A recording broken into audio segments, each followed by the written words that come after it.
Hello everyone, in this video I'm going to show you how to know if someone's seen your message on Viber.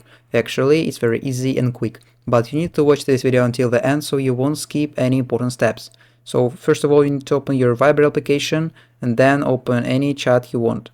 So after that, as you can see, I have sent only one message to this guy, and as you can see near my message, near the sticker, you can see two purple check marks.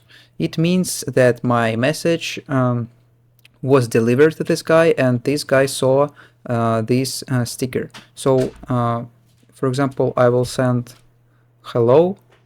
Now you can see first of all there is only one check mark and then two gray check marks.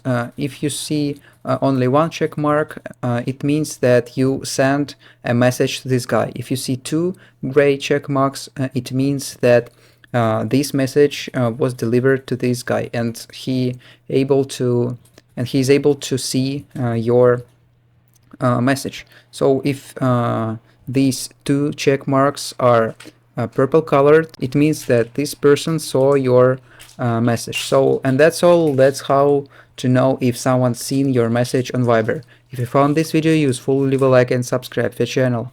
Thank you.